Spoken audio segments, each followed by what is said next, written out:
Ganon talaga ang biyaya. Nagsisimula, kung minsan ang simple muna, susunod ang mga bonggang-bonggang biyaya na. O hindi ba parang kailan lang, konti lang yung mga customers mo, hanggang sa unti-unti dumugi na ito ng mga tao. Parang kailan lang, konti lang ang mga viewers mo, hanggang sa unti-unti, marami ng viewers ito. Parang kailan lang, mga maliit na proyekto lamang hinahawakan mo. Ngayon, mga big projects na ang pinamamahalaan mo. Parang kailan lang, unti-unti kang gumagaling sa iyong karamdaman, hanggang sa totally mawala na ito. Ganon ang biyaya. Kaya nga, we should always be responsible with the blessings we have. Ano ang sabi ng Panginoon sa isang alipin? Sa Lucas 19:17, dahil naging katiwa-tiwala ka sa mga konting halaga, pamamahalain kita ng mga bayang mas marami at mas malalaki pa. We become responsible with these small blessings.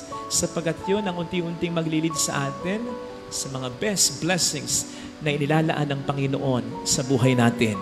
Medyo kabaligtad naman ito, yung ating first reading, kung saan matutunto naman natin ang mga simpleng simula na mga komplikado at malala ng mga kasalanan ng mundo natin. Ilan na bang mga problema ang meron tayo ngayon sa mundo? Personal nating naranasan. O naranasan ng mga tao hindi naman iba sa atin pero nakikita natin ang nagsimula lamang sa mga simple at maliliit na kasalanan. Nagsimula lamang halimbawa sa paisa-isang stick lang hanggang sa pakete na, hanggang sa masira ng baga. Nagsimula lang halimbawa sa trip-trip lang, pakikisama hanggang sa maging ganap ng durugista. Nagsimula lamang halimbawa sa simpleng pangungumbit lang hanggang sa magnakaw ng talaga.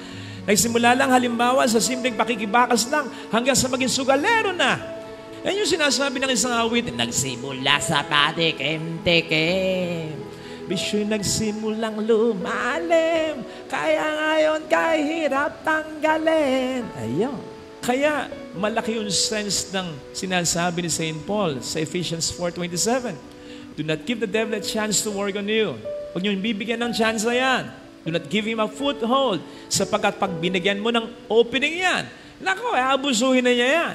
Nakuha niya yung kanan, kukunin niya yung kaliwa mo. Hanggang sa buo mong pagkatao, wala siyang ititira sa'yo. Ano ang sabi? Ni San Pablo patungkol sa demonyo? It's like a thief, siya'y magnanakaw. But he comes not just to steal, but to destroy. Buti nga yung nakawang ka na lang masakit na yun. Yung ninakawang ka na, sisirain pa yung bahay mo. Susunugin pa yung bahay mo. Yung hinold up ka na lang Makikita natin yan, halimbawa sa mga biktima ng panguha, hinold up na pinatay pa. Napakasamang tao niyan. Ganyan ang demonyo. At ganyan ang gagawin niya sa'yo kung di ka gusto. Isipin nga po ninyo, kung alam lamang ni Eva na gano'n ang mangyayari hanggang sa atin na magiging mga supling niya, sige nga, kakainin ba niya yung bunga na yan? Hindi. Tandaan natin na nakikisabay ang dyablo, ha? Tinutukso niya rin tayo lagi sa buhay natin para buksan natin ang ating kalooban sa Kanya, bigyan natin siya ng tsansa at upang ihatid na niya ang binabalak at ibibigay niya sa ating disgrasya. Huwag sana. Kaya, huwag natin siyang bibigyan ng tsansa. Ito sana ang hiling nating biyaya sa ating banal na pagdiriwang. You see, hindi ka nagbabayad ng insurance dahil gusto mong magkasakit ka, dahil gusto mong malugi ka, dahil gusto mong mamatay ka. Hindi. Pero alam mo kasi sa sarili mo that we live in this imperfect world. Sabi ko nga kanina, may kalayaan ng tao. Pwedeng kahit nag-iingat ka, mapahama ka pa rin. Nag-iingat ka sa pagdadrive, yung kasalubong mo, hindi. Hindi ka nagdadrive ng lasing, yung kasalubong mo, nagdrive ng lasing, nagkabanggaan kayo, yun. Nagtitipid ka, magkakagasta ka. Hindi ka gumagawa ng problema, yung mahal mo ang gumawa ng problema. Aakuin mo sa iyong sariling problema. Ito na yun, na hindi mo kontrolado talaga. Nagbabayad ka ng insurance, hindi para mangyari yan, kundi upang pag nangyari na yan, meron kang maasahan. At yung inaasahan mo na yon, hindi mo gustong kunin yon. Kasi ibig sabihin, pag kinuha mo yon, may problema ka na pag gano'n. Basta nandyan lang yan. Mga kapatid, ang providence, provision ng Panginoon, higit pa dyan. Kasi kahit wala pa yung problema, eto na may mga biyaya, may mga pagpapala na.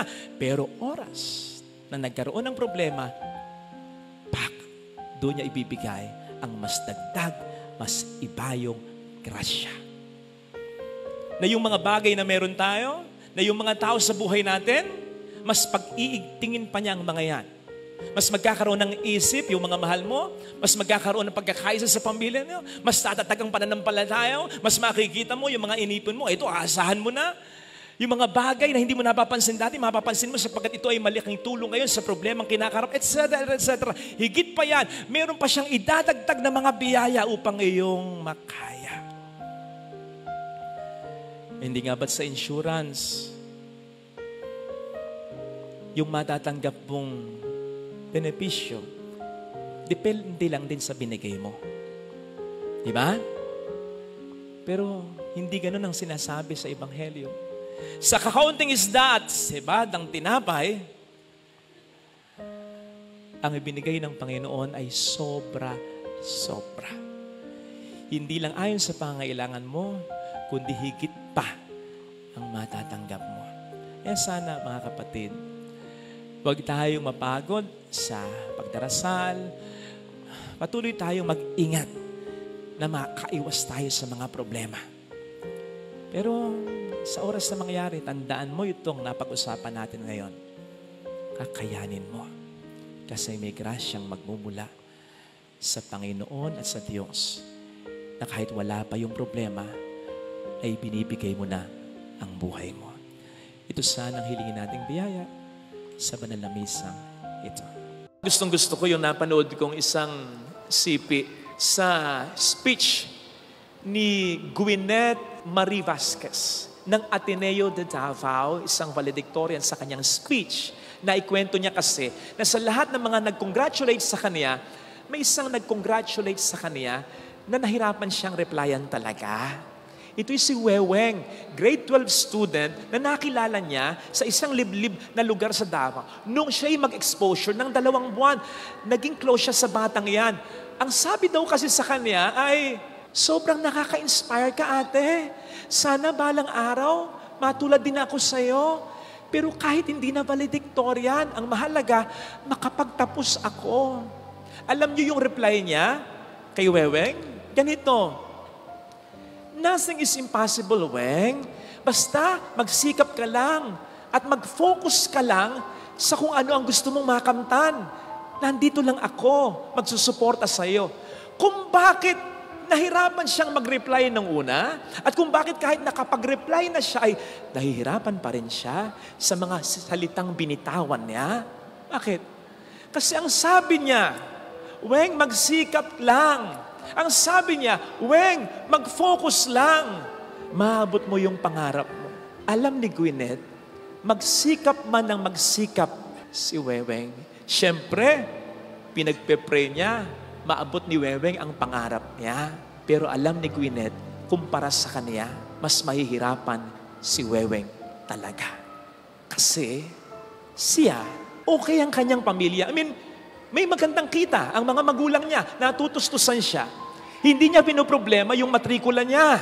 Nakatira siya sa isang maayos na dorm, okay yung mga gamit niya, Ateneo siya. At ang focus lang talaga niya ay mag-aral lang. Wala nang iba, focus talaga. Si Weweng, mahirap lang. Ang mga magulang ni Weweng, arawang nagtatrabaho sa maisan. At ang focus ni Weweng, hindi pag-aaral lang. Gustuhin man niyang makapag-focus sa pag-aaral, hindi pwede. Kasi kailangan niyang magtrabaho din sa maisan, paminsan-minsan, para tulungan ang kanyang mga magulang. So you see, yun yung reluctance sa party ni Gwyneth. Pero ang maganda dito sa speech ni Gwyneth, na-appreciate niya in a very good manner kung gaano siya ka-blessed. Kasi yung kapalaran niya at kapalaran ni Weweng, pwedeng nagkabaligtad eh. Pwedeng siya yung mahirap at ang mayaman si Weweng. Gayong siya yung nakakaangat-angat. Nagpapasalamat siya sa blessing. Pero, hindi nagtatapos doon. Kasi naistorbo siya. Gusto niyang tumulong sa mga tulad ni Weweng. Kasi naranasan niya at na-realize niya ang buhay ay hindi patas talaga. Totoo naman yun eh. Lagi nating sinasabi, we are all in the same boat. I don't think so. Palagay ko, we are all in the same storm. Lahat tayo binabagyo ng problema. Pero wag mong sabihin, magkakaparehas tayo ng sinasakayang bangka sa karagatan ng buhay habang tayo binabayo ng bagyo ng problema. Sabi ko nga minsan sa sermon ko, yung iba sa atin, ang bangka, cruise ship. Yung iba sa atin, ang bangka, speedboat. Yung iba sa atin, ang bangka, jet ski. Yung iba sa atin, ordinaryong bangka, pero may katig, matatag. Yung iba, may bangka, walang katig, hindi na matatag. Uuga-uga na. Yung iba sa atin, nakabalsa na lang.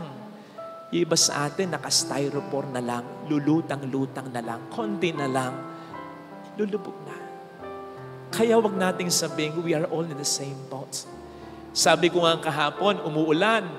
Lahat tayo naapektuhan ng ulan, pero magkakaiba tayo ng kalalagayan. Marami sa atin secured habang umuulan, pero may mga kapwa tayong ginikinaw at nababasa dahil sa ulan. Gumamit pa tayo ng isang paglalarawan. Lahat tayo may pinagdaraanan na problema sa buhay. Ang sabi nga nila, huwag mong tambayan ng problema pagdaanan mo. Okay yun, pero hindi lahat tayo pare-pareho ng paraan sa pagdaan sa problema. May mga dumadaan sa problema, nakasasakyan, 4 wheels pa, bulletproof pa, mayaman eh. Tapos kasama pa niya, ang support system niya, ang pamilya, kumpleto, barkada niya. Naku, kayo dali na dumaan sa problema. Pero yung iba sa atin, naka-jeep, hindi aircon. Yung iba sa atin, naka-tricycle. Yung iba sa atin, naka-motor, nakakarag-karag. Yung iba sa atin, naka-bisikleta, na flat pa. Yung iba sa atin, dumaraan sa problema, naglalakad na lang, nakatapak pa. Yung iba sa atin, gumagapang na, malampasan lang yung problema habang siya'y nag-iisa. Kaya alam po ninyo, habang pinagninilayan ko ito, naisip ko, hindi yata laging totoo yung kasabihan para sa lahat ng tao, yung magsikap ka at maabot mo ang iyong pangarap. Lumaban ka lang ng lumaban at ikay magtatagumpay. Huwag ka lang susuko at ikay mananalo the way you want. Magiging mahirap, lalong-lalo na kung ang sitwasyon mo ay mahirap tulad ni Wewe. Mangyari man, pahirapan. Because life is not fair. Tingnan po ninyo yung sabi ni Weweng, kahit hindi na valedictorian, makapagtapos na lang. Kasi kahit gusto niyang maging valedictorian din naman, alam niya na siya'y mahihirapan. Unless siya'y tulungan. By the way, praise God, si Weweng ay Atenista na ngayon. Dahil sa speech ni Gwyneth, marami ang nagtulong-tulong. Nandun na siya sa Ateneo de Davao. Mayroong kumukup-kup sa kanyang pansamantala habang nag-aaral siya sapagkat malayo ang bahay nila. Tingnan nyo naman, kapapasok pa lang, ngiting tagumpay. Kahit hindi pa niya naabot ang kanyang mga pangarap sa buhay, bakit alam niya, kumpara dati, ngayon, mas malaki na ang kanyang tsansa na maabot ang pangarap niya. Bakit? May mga tumutulong na sa kanya. Alam niya, mas may laban-laban na siya sa buhay kasi nabawasan na yung kalaban niya. Ang hirap kaya yung lumalaban ka sa buhay, patong-patong yung nilalabanan mo. Hindi pa natatapos yung isa, meron na namang isa. Ang hirap lumaban na parang walang katapusan yung kalaban. Napanood nyo yung John Wick, lalong-lalo na yung 3. O diba, hindi maubos-ubos yung kalaban mula una hanggang huli. Eh kahit naman hindi siya namamatay, tingnan nyo naman, nakaganon na. Napapagod din naman. Ako nga, pinapanood ko lang siya, napapagod na ako eh. Siya pa kayang lumalaban. The point is, mahirap yung laban ng laban, walang katapusan. Kahit gaano ka kalakas, mapapagod ka rin naman. Maraming mga taong ganyan. May kilala ko, single mom, tinataguyod niya ang kanyang mga anak. Tapos may isa siyang siraulo pang anak. I mean, pabigat sa kanya, nagdodroga. Tapos malaon, napansin ko, malungkot, yung pala may cancer siya. Isipin nyo nga yun. Life is not fair. Katulad yan ng mga magulang na matanda na nagtatrabaho pa kasi irresponsable yung kanyang mga anak, kaya yung mga apo niya, umaasa pa rin sa kanya. Matanda na siya. Life is not fair. Katulad yan ng kilala mo na nasa ibang bayan, tagal na sa ibang bansa, hindi pa makapag-ipon. Dahil daming sinusuportahan, mga kapatid niya, may pamilya niya, sa kanya pa rin nakaasa. Kung meron tayong kilalang mga taong ganito, maawa naman tayo. Una, pahalagahan natin sila. Kung ikukumpara sa mga kasabayan nila, yung mga kaklase nila, ay nako! Yung mga walang kapatid na umaasa, ay nako! Yung mga walang ibang sinusuportahan, ay ang dami ng narating na mga lugar. Dami ng mga alahas, ang dami ng mga pera, at kita mo, abay, fresh na fresh ang itsura. Pero yung kakilala mo, yung nasa pamilya niyong inaasahan mo, kita mo, napag-iwanan na. Yun ba'y kasalanan niya? Hindi. Dahil mahirap lang yung sitwasyon niya, at dahil talagang nagsasakripisyo siya para sa inyong pamilya. Alagaan mo yung mga taong ito. In fact, umiikli pa nga yung buhay nila dahil sa kanilang sakripisyo. Sasakyan man pag laging ginagamit, nalalaspag, umiikli ang buhay. Tao pa kaya na laging nagsasakripisyo para sa buhay? Kapatid, ikarangal mo yung mga taong ganyan at alagaan. Huwag nang bibigyan ng sakit ng ulo. Sabi ko nga, naka-styrofoam na lang yan, lulutang-lutang, gumagapang na lang yan. Baka kahit isang ipot na lang ng ibon, mabuwal na yan. Huwag mo bibigyan ng sama ng loob, ng sakripisyo. Yun palang malaking tulong mo na sa mga taong ito. Sabi ko nga, kung po pwede lang magka-ID yung mga taong yan upang sa lahat ng kanilang mga bibilin, may discount. Upang kapag may mahabang pila, mauna na sila para lang huwag makadagdag pa sa mga laban ng buhay nila. Pero hindi natin alam kung sino sila. The best thing, let us always be kind with anyone. Kasi hindi mo alam kung anong pinagdaraanan yan. Pwedeng may problema ka rin tulad niya, pero po pwedeng mas mahirap ang sitwasyon niya. Para lang nakakita ka sa FB post na picture ni Kristo at ang sabi doon na i-post mo para ma-bless ang buhay mo. Ipo-post mo. Pero bakit? Para ma-bless ang buhay ko. Ayan! Hindi dahil sa love mo talaga si Kristo. Bagamat sinasabi mong una ang Diyos sa buhay mo, dahil hindi mo pa nakukuha yung gusto mo, ang ibig sabihin nun, hindi talaga siyang una sa buhay mo. Ginagawa mo lang siyang una, pinagmumukha mo lang siyang una sa sarili mo dahil meron kang gusto. Sa totoo, ang una sa buhay mo ay yung gusto mo. Kaya nga nung hindi mo nakukuha, ikaw sa kanya ay nagtatampo.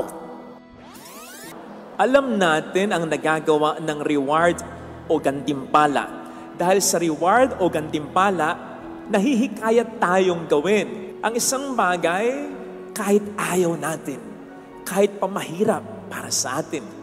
Dahil sa reward o gantimpala, nagsusumikap mag-aral ang isang estudyante, nagsisipag ang isang empleyado, nagsisikap ang may inaabot na pangarap, nagagawang magpakatino ng isang pasaway dahil sa reward. At dahil din sa gantimpala o reward, mabilis na nahuhuli ang pinaghahanap ng mga otoridad. Yan ang nagagawa ng gantimpala o reward. Good thing, ang Diyos ay nakahanda rin magbigay sa atin ng gantimpala o reward. In fact, sa perspektibo ng Diyos, doon natin mas magandang tingnan ang meaning ng gantimpala, which basically ay po pwede nating hatiin sa dalawang salita, gantimpala. Ganti at pala o pagpapala. Sapagkat ang gantimpala ng Diyos ay ganting pagpapala niya sa ating mga mabubuting gawa. Ano ba ang ating mga mabubuting gawa na pinangakuan ng Diyos ng reward o gantimpala? Marami. Pero mag-focus lang tayo sa dalawa. Batay sa sinasabi ngayon ng ating mga pagbasa. Una, ang unang mabuting gawa ng promise ng Diyos ay magkakamit ng gantimpala ay kapag minahal natin ang Diyos ng buong buo, ng una sa lahat. Una sa negosyo mo, sa trabaho mo, sa ministeryo ko, una maging sa pamilya, maging sa sarili natin. Dapat una ang Diyos. At ito ay hindi para sa Diyos, kundi para sa atin. Upang ang ating buhay ay Kanyang maiayos. Magulo ang ating buhay sapagkat hindi maganda ang ating priorities. Pero kapag ang Diyos ang naging topmost priority natin, ang pinakamamahal natin, maayos ang buhay natin. Siguro naman ay naranasan nyo na yung nagbubutonis kayo. Yung nauna yung Lunes kaysa sa Linggo. I mean, yung nabutones nyo yung unang button doon sa pangalawang butas ng inyong damit? Oh, sa una, hindi mo mahalata na ganyan ka pa. Ganyan, nanonood ka ng It's Showtime o kaya ng It. Hanggang sa makapa mo sa huli yung huling butones. Wala lang butas. Tingin kang gano'n. Nakaw! Namali yung unang butones. Namali yung unang suksok. Kaya mali na lahat. Hindi na tama lahat. Pero kung nauna ay tama, tama na rin. Maayos ang lahat. Ganon ang mangyayari. Kapag inuna natin ang Diyos, ang buhay natin ay magiging maayos. Dagdag pa ng ating Panginoon sa Mateo 6:33, "Seek ye first the kingdom of God, and everything will be added on to you." Everything! Father, hindi totoo yan. Anong hindi totoo? Sinasabi sa Bible yan. Ay, hindi totoo yan. Bakit? Inuuna ko naman ng Diyos sa buhay ko. Nagsisimba ako dito tuwing linggo. Pinaprioritize ko. Kahit na inaaya ako ng mga kabarkada ko, magsisimba ako. Hindi ako dapat makaliban ng pagsisimba tuwing linggo. Una ang Diyos sa buhay ko. Nagdadasal ako araw-araw. Papakabuting tao ako. Pero bakit ganon? Ang sabi, "Seek ye first the kingdom of God, and everything will be added on to me, to you." Eh yung hinihiling ko, hindi ko pa makuha. Kaya hindi totoo yung everything will be added on to you na yan. Kapatid, linawin natin. Yung gantimpalang sinasabi dito sa verse 33 ng Matthew 6 ay hindi primarily referring sa mga simple blessings na hinihingi natin. Yung verse 33 dito, "Seek ye first the kingdom of God, and everything will be added on to you." It refers primarily, first and foremost, to God. Because if you have God first in your life, you have everything in life because God is everything. In fact, kung nagtatampo ka, bagamat sinasabi mong una ang Diyos sa buhay mo, dahil hindi mo pa nakukuha yung gusto mo, ang ibig sabihin nun, hindi talaga siyang una sa buhay mo. Ginagawa mo lang siyang una, pinagmumukha mo lang siyang una sa sarili mo dahil meron kang gusto. Sa totoo, ang una sa buhay mo ay yung gusto mo. Kaya nga nung hindi mo nakukuha, ikaw sa Kanya ay nagtatampo. Kung talagang ang Diyos ang una sa buhay mo at mahal na mahal mo ang Diyos ng totoo, hindi na mahalaga makuha mo man o hindi o eksakto ang inihiling mo. Sapagkat alam mo, kapag ang Diyos ay nasa sa buhay mo, siya ang bahala sa iyo. Sapagkat He knows what is best for you. Sinasabi mo lang na una siya kasi may hinihiling ka. You make Him first because of something else. Para lang nakakita ka sa FB post na picture ni Kristo at ang sabi doon na i-post mo para ma-bless ang buhay mo. Ipo-post mo. Pero bakit? Para ma-bless ang buhay ko. Ayan! Hindi dahil sa love mo talaga si Kristo.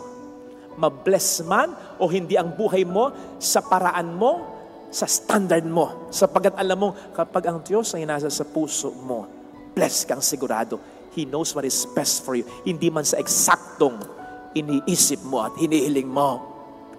Kaya kung ikay nagtatampo, Lord naman, di mo pa binibigay yung hiling ko. Ibig sabihin nun, hindi talaga siya ang una sa buhay mo.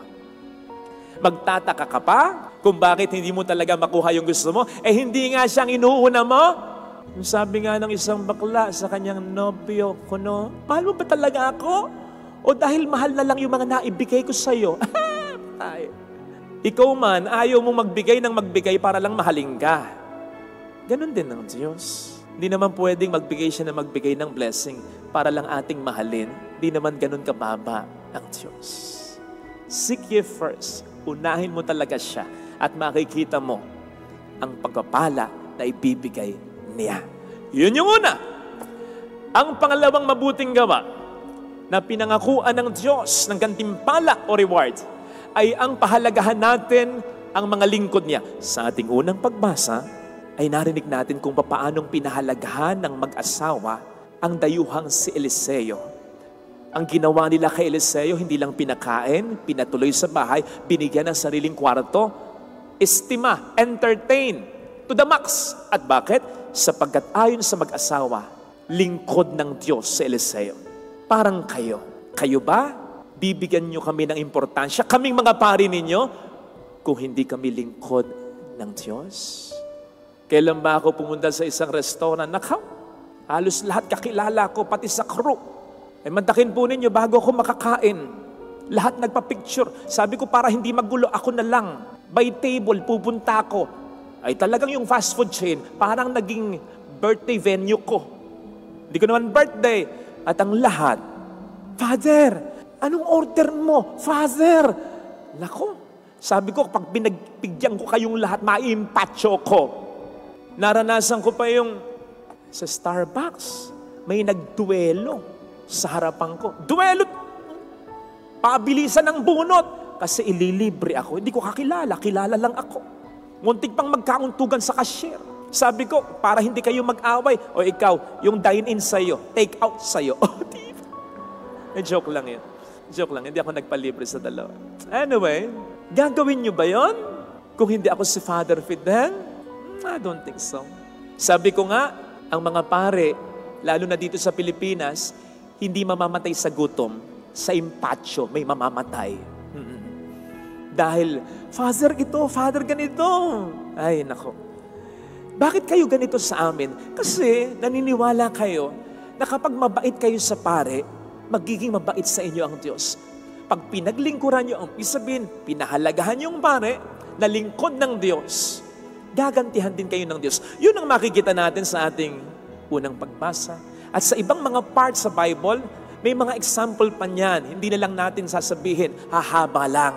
At naniniwala din naman kayo na kapag binigyan nyo kami ng pagpapahalaga, papahalagahan din naman din kayo namin at ipagdarasal din namin kayo. Katulad again ng ginawa ni Eliseo dun sa mag-asawa.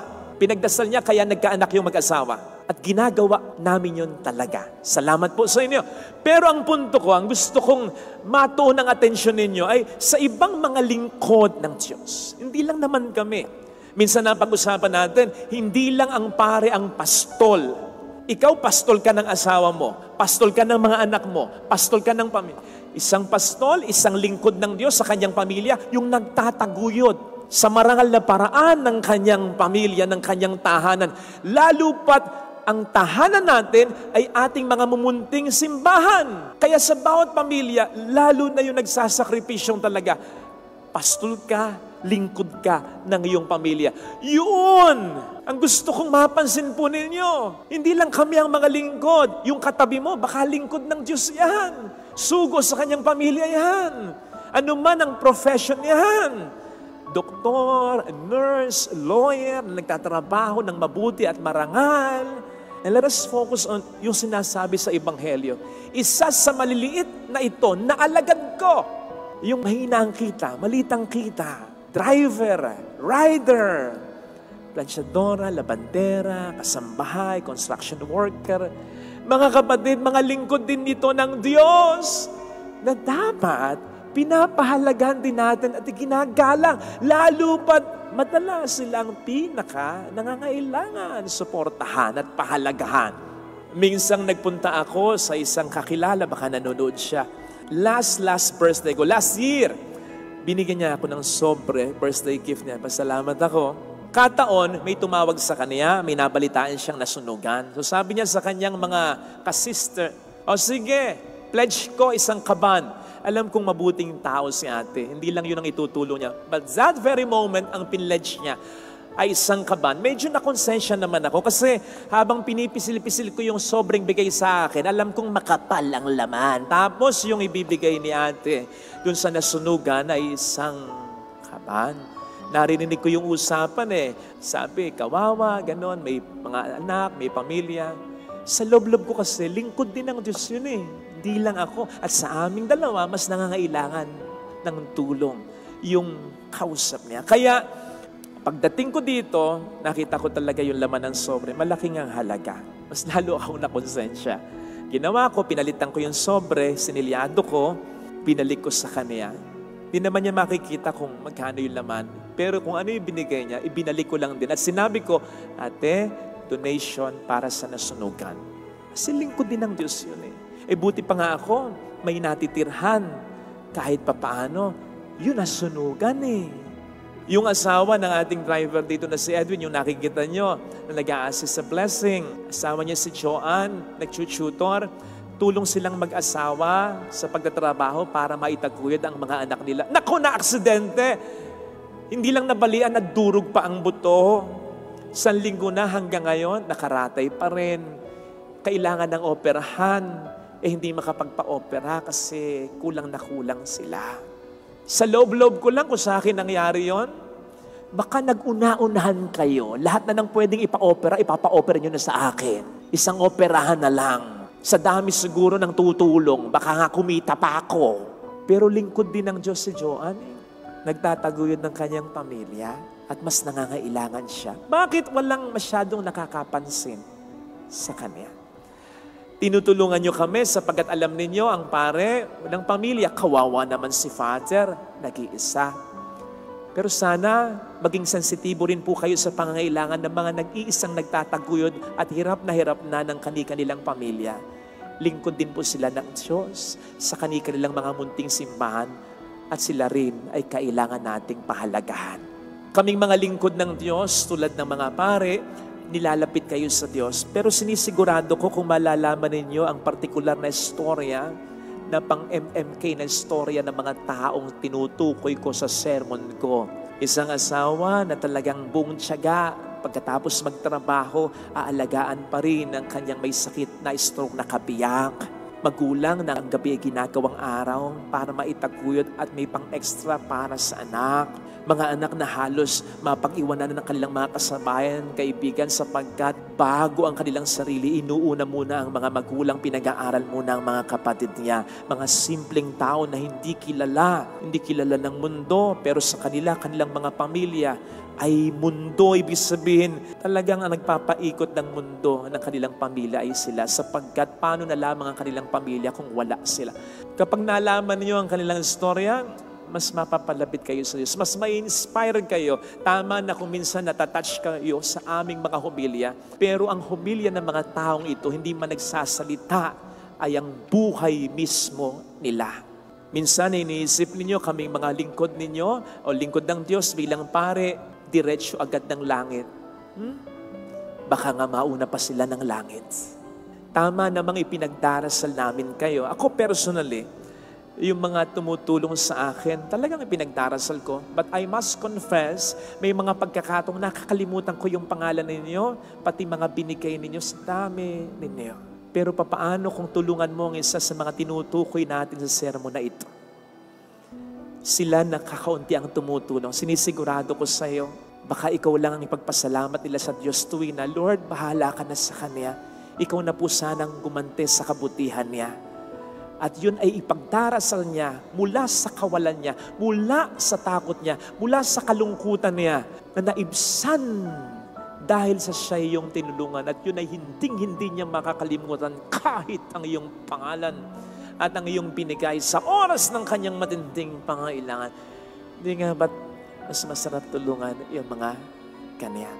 Mga kapatid, salamat sa inyong pagtulong sa amin, ha? Pero sana, again, maging sensitibo tayo sa mga lingkod din ng Diyos na ito. Ang mga lingkod ng Diyos hindi lang laging nakaabito. O minsan, yan yung kasama mo sa trabaho, yung sales lady na makakasalamuha mo, yung bukas na makikita mong mga gulanit ang suot ng mga construction worker, pag uwi nun sa kanilang pamilya, dinadakila sila. Iba yung pagkadakila sa kanila, sapagkat iba yung sakripisyo nila. Kaya sana, pahalagahan din po natin sila. Ngayon, kung ikaw naman itong tinutukoy ko kanina pa, kung ikaw ang lingkod ng Diyos para sa iyong pamilya, kung kaming mga pare ay hindi pinababayaan ng Diyos, ikaw pa ba? Lalo pat alam niya, nakakaunti ang tumutulong o walang tumutulong sa iyo. Magtiwala ka, mas lalong aatensyonan ka niya.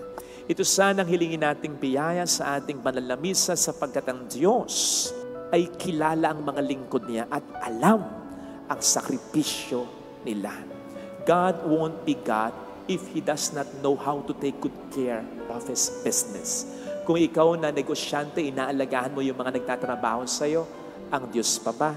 Alam niya ang mga lingkod niyang nagtatrabaho sa Kanya upang ipalaganap ang kabutihan niya.